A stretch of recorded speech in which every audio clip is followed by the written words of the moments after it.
For the better part of the last 6 months to 10 months, it's been clear that there has been a problem with rainfall in the Horn of Africa.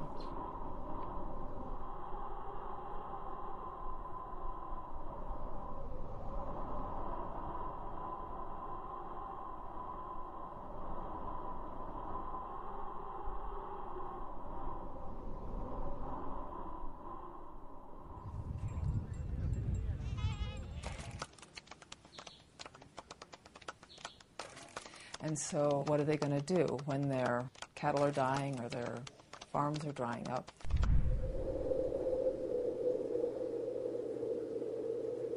There are hundreds of thousands of people in search of food and help.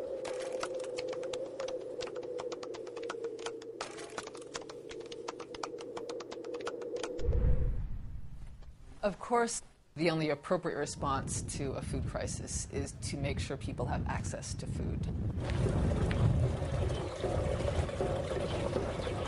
For decades, the kind of food that is used for these vulnerable people is called corn-soy blend.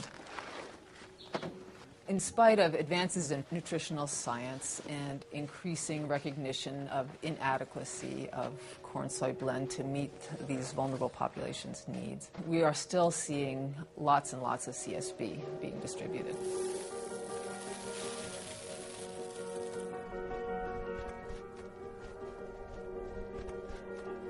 For the most vulnerable members of families, this typical food ration doesn't actually meet all of their needs.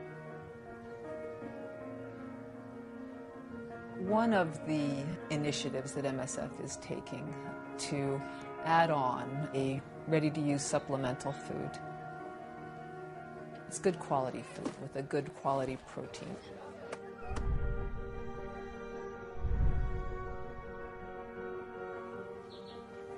And it gives them all of the nutrients that they need to resist infection and to stay healthy. And so I saw this in action in Turkana. We're currently running a kind of program that I think shows the best of what MSF can do by combining its expertise in healthcare with a nutrition component. But in Somalia, it's an entirely different story. For the last 2 to 3 years, we see gradual deterioration of the nutritional status of children. The reality is that they're caught on the front lines of this war on terror. Nobody's been able to get in to actually find out where the problems are worst and see what we can do to help. And if we can't get assistance to them because of lack of access, then of course these people have no choice but to flee their land to Dadaab in search of help.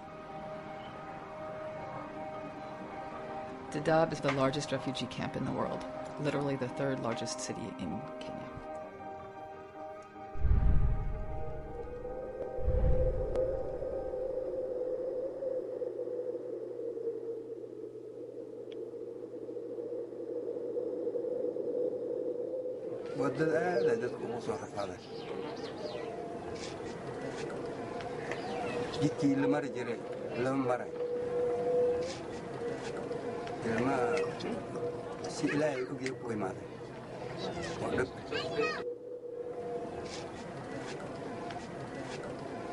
ilmahayga waa ka soo tagay aniga keligeyga soo dhigtay raftaantayga habeenba baan ka soo raacay guriga labada guriga dhisay markaas aan ayagana baan soo baxay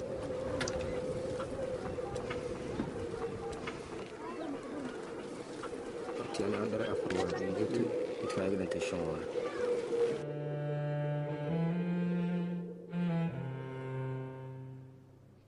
The situation of the Somali refugees arriving in the Dadaab camp in Kenya was very critical.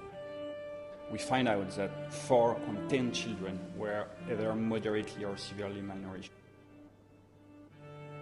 Basically, they were not receiving the appropriate food. They were receiving corn-soy blend, which we know is not appropriate.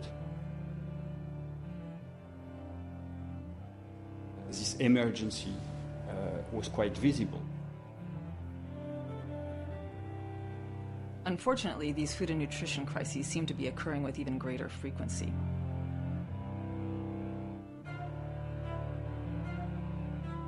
In 2010, in Niger, literally 7.5 million people were faced with severe food insecurity.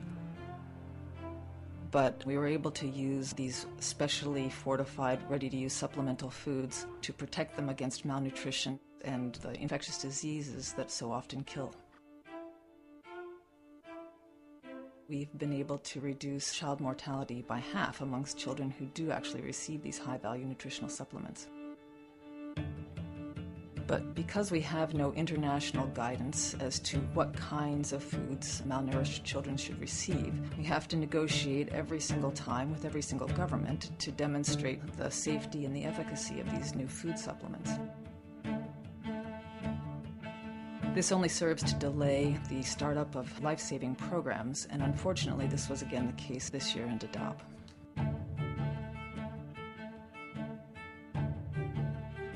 There are millions of children suffering from malnutrition today, out of view from journalists and TV cameras. Why should they have to wait to be caught up in the middle of a war or a food crisis in order to receive the kinds of high-value foods that will help them grow healthy and strong and reach their potential? What is it going to take for us to recognize that young children everywhere need good quality foods in order to pass these food crises in much better condition and much less likely to get sick and die?